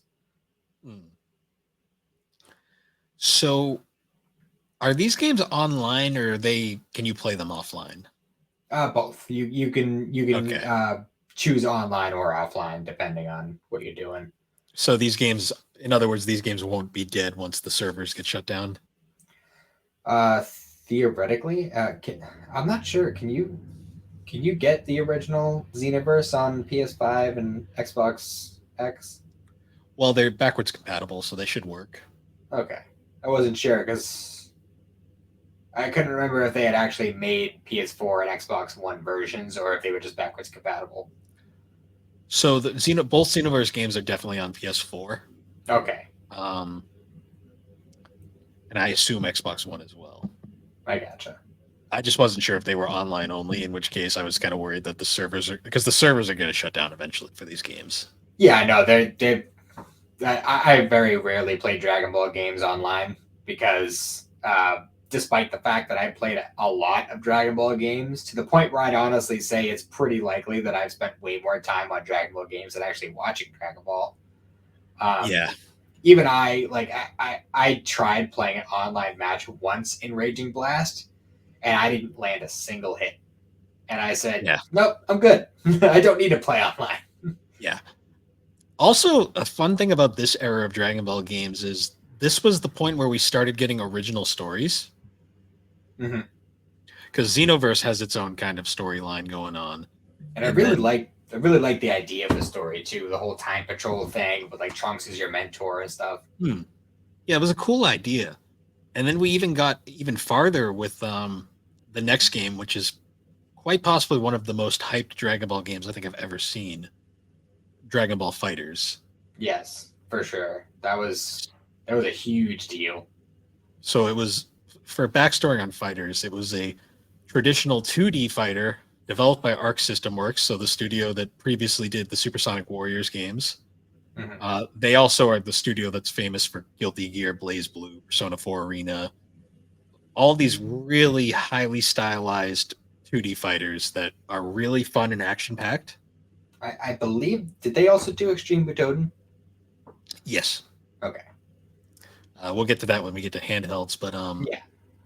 yeah, this game is nuts. Like the combat is spectacular. This game is still fun to play now.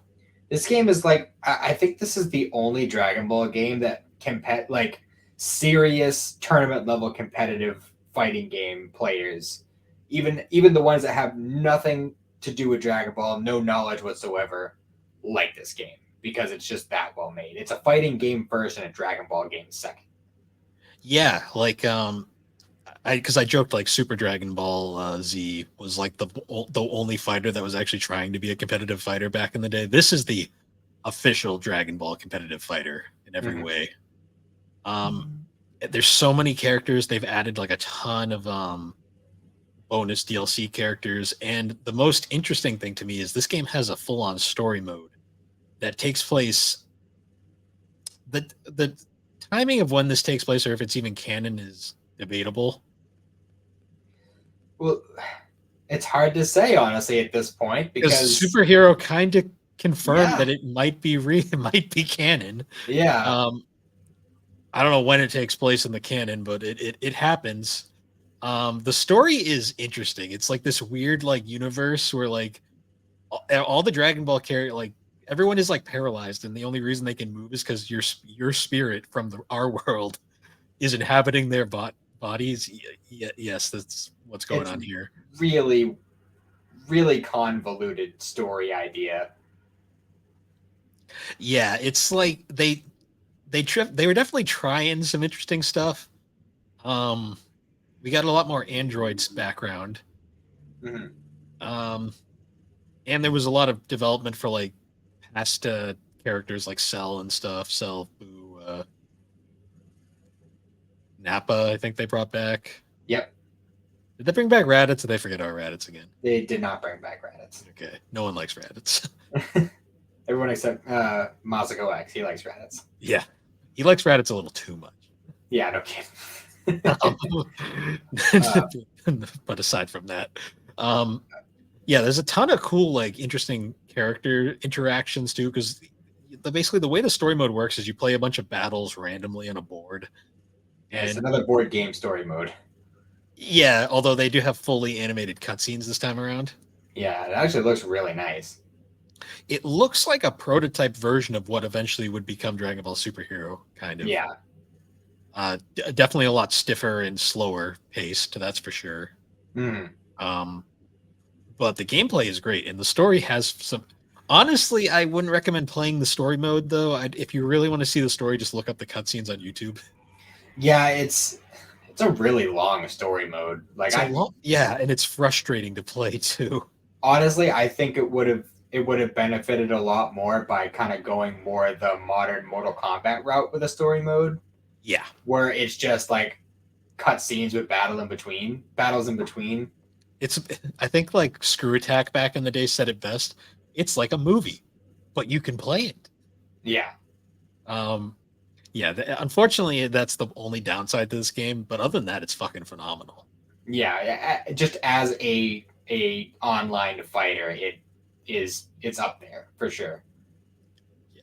It's like If you like Dragon Ball fighters, you'll like this game. If you like Arc System Works fighters, you'll probably also like this game. yeah, it's the only competitive fighting game that I actually tried to get good at, Yeah. unsuccessfully, but I tried for a while. Yeah, same. I gave up because I'm not. I realized after this game that I'm just not into competitive fighting games. No, I'm more of like sitting on the couch with my buds fighting game kind of guy. Yeah, I'm the Smash Brothers player that once they turn off the items, I'm like, nope, don't want to play anymore. Yeah, that's boring. If I can't chuck Pokeballs at people's heads, then what's the point? Yeah, if it's not fucking insanity and stupid, I don't want to play it. Yeah. Um, but going back, so after this one, this is where Dragon Ball games get a little weird. We had Dragon Ball Heroes World Mission. Which is I believe the first Heroes game, first and only Heroes game we've gotten in the West. Um, yeah, I believe so, and it's like a card game, which is partially why I wasn't able to get into it. Yeah, I wanted so badly to get into this, but I couldn't wrap my head around it. And I think the biggest problem with it was it took way too long for it to come over here. Because Yeah, the original arcade game version of it in Japan had been out for I think 10 years by this point. So they had added so many cards and so many combinations and so many different story missions and so many different uh, just so many different ways to play that. But it's like trying to jump into Yu-Gi-Oh right yeah, now, but like with all of the new shit, all of like the pendulum summonings, the link summonings. That's like trying to start learning how to play it now. yeah. The most interesting part about Heroes was the cutscenes because they were all like animated. Yeah, with like Um, a very Budokai 2 style models and stuff. there was also the supplemental like anime stuff that was I don't think canon at all. It's not, not at Yeah, all. yeah. Um, yeah, But yeah, it was fun. I passed on this one though. I couldn't get into the card stuff. I wanted to so bad, but like I said, I think it's just if we had gotten a version of this a lot sooner when there was less to it, it would have been a lot more accessible. It's just unless you were playing the Japanese release stuff way ahead of time, that you can't wrap your head around it. Yeah.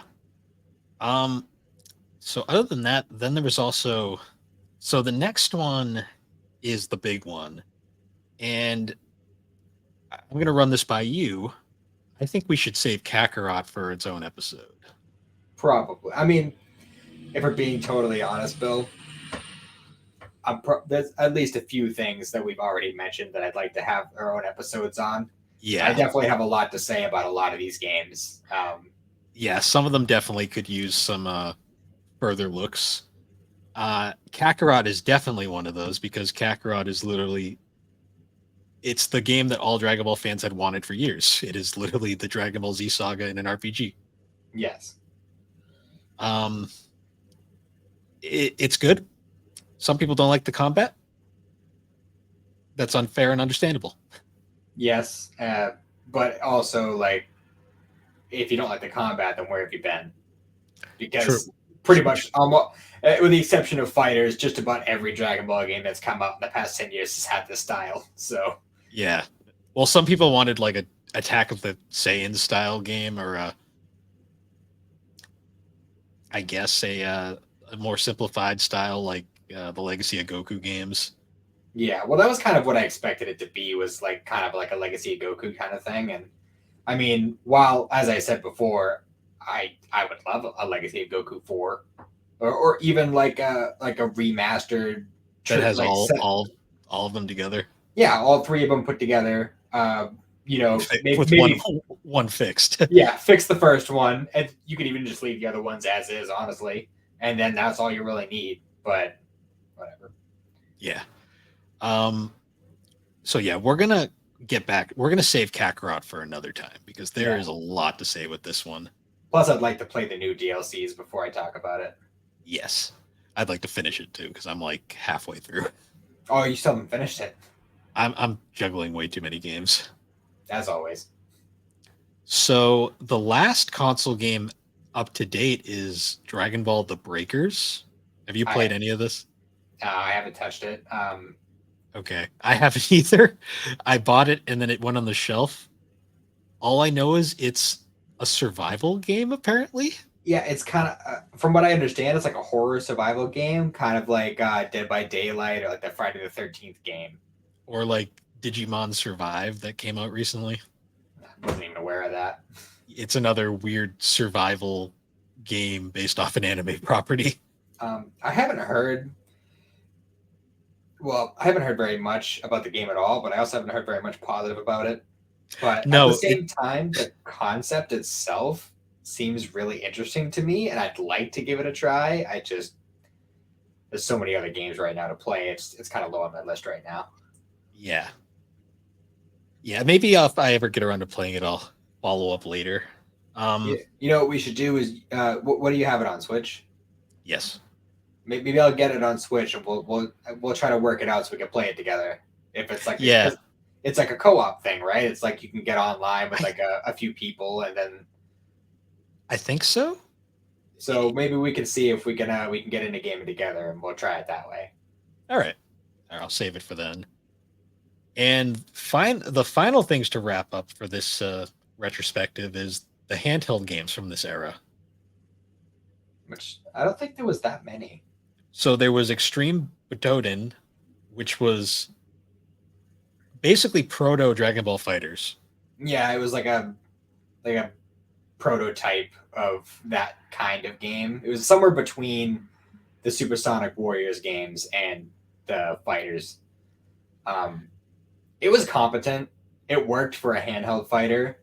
It wasn't overly involved. There wasn't a wicked lot to it. No, the story mode is incredibly basic. It's basically just like 2D sprite images of the Z Saga. And the general setup of it is very similar to Fighters, where it's kind of a board game. Yeah, it plays fine, but it's like I bought it used at a GameStop, and I finished it in a day, and I was like, that was fine. Yeah, and a lot of the characters in the roster are just support characters too, which is kind of a bummer. Yeah. On the other hand, though, the other game that came out during this era is one that you have a lot of history with, Dragon Ball Fusions. This is probably one of, if not the number one favorite of Dragon Ball games from this era. This is the game that completely overshadowed Pokemon Sun when that came out, because it came out like a month early than it was supposed to. It was like a week after Dragon Ball Sun and Moon Pokemon Sun and Moon came out. And I put Sun down and never looked back. I bought this when it came out, and I was amazed how deep it was for such a basic concept. It's kind of like Dragon Ball Pokemon, basically. It really is. And like they have so many like random like preset characters that all have their own fusions too. And there's so much to it. There's so many different references. They reference things like Dr. Slump and I think Nekomajin. There's they have characters from all the series, even Super, up to like the Future Trunk stuff. If you've got like the updates, it's interesting too because it's got Pan on the cover too, like one of her GT era Pan in like one of her rare appearances these days. Yeah, she's because you have like a canon team for the story mode. You can have whoever you want in your team, but like the canon story team is your original created character. Then you also have Kid Goku, Goten, Trunks, and GT Pan. Kid Goku and Goten. What a Yeah. it's GT, Yeah, pretty much. but better. But yeah, it's such a fun, unique game, and it really took like some of the elements that a lot of people loved about Budokai 2 with like the silly fusions and stuff. It even references them in this game, but it takes it so much farther because like all the actual Dragon Ball characters have their own fusions that they can do, and they have very specific people they can fuse with unless you use Street Pass. Yeah, but there's so many different combinations. There's over 1,000 characters in this game, including all the fusions, which is insane. Yeah, it's a game that I gotta pick up again and give another shot because it is like probably one of the most interesting Dragon Ball games that's come out in years, and no one talks about it. It like completely went under the radar. I know it really disappoints me too because, especially since like everyone's always complaining, oh, it's just another Raditz Taboo game. Yep. And every time one comes out, but this is like most surprising and like innovative new Dragon Ball game that had come out in so long, and it was so much fun. I had so much fun with it, and I never hear anyone talk about it. Yeah, it was just weird. It came and then it went, and now it's absurdly expensive. I would love a second one. A second one for the Switch would be great. Yeah, I think unfortunately it didn't do well enough, so they're gonna kind of gone. That's so sad, especially since it's on a dead console now. Yep. So it's like it's literally just gonna fade into the background forever, unless like for some reason they bring it back 10, 20 years down the line. Yeah. But I don't know. There's so much to like about it. The character interactions, the dumb little side quests. Like there's this whole stupid side quest with Vegeta's daughter where like she's trying to like get this random like preset created character dude to like her, so she keeps pretending like she's in trouble. So you run in to save her because you're like, oh no, Vegeta's daughter's in trouble. And friggin', it's just this dumb thing. Does Mustache Vegeta appear in this? No, he does not. But you can fuse Saiyan Saga Vegeta with Yamcha. Wonderful. There's some goofy ass fusions in this. I'm pretty sure you can fuse Arale and Android 18, which actually is a pretty good character. I'm trying to think of some of the other goofy ass fusions. Obviously, there's Tiancha. Yep. There's two different versions of Gotenks. Because there's two different. Well, actually, no. There's three different kinds of fusions in this game. There's the traditional fusion dance. Yep. There's EX fusion, which is like it's a combination of the fusion dance and the Patara that like Bulma had like made some sort of device to create. And then there's 5-man fusion, which your entire team fuses together and you do like a shit ton of damage doing that. Yeah. But there's so much you can do with it. And honestly, I think a lot of the created character stuff is it has a lot more to offer than most of these other created character games. Yeah. And despite the fact that it's a chibi style game, it's just so much fun. It's one of those games that came out at just a bad time and it got completely overshadowed by others. Because I think Yokai Watch was also coming out around that time. Mm-hmm. And I think it just completely got overshadowed and no one paid any mind. Yeah, it's just so disappointing. I put so many hours into that game, and I still go back to it from time to time. I'm still trying to get all the characters on it, but it's just because like I don't know. I could talk about it for a bit, but yeah, that might be one we also revisit at some point after I've played more of it because I played a good amount of it, but yeah, like I said, too many games at once. And the story is fun. My favorite part of it too is that so you have your created character, but then you also have your best friend in the game, who's a Saiyan called Pinich. So you end up getting trained by Goku. He ends up getting trained by Vegeta. And you both have your own individual teams. But Pinich's whole deal, and you don't find this out until later on, but he actually looks up to Mr. Satan and like idolizes him. And it's just like super goofy. Yeah. No, 100%. As for games though, that's basically it. There's some obscure mobile stuff and like arcade, but like we don't need to talk about Dokkan. Yeah. For the most part, like the only real thing left is the new Budokai Tenkaichi game, but that's still not really. There's not a lot really announced or revealed with it yet.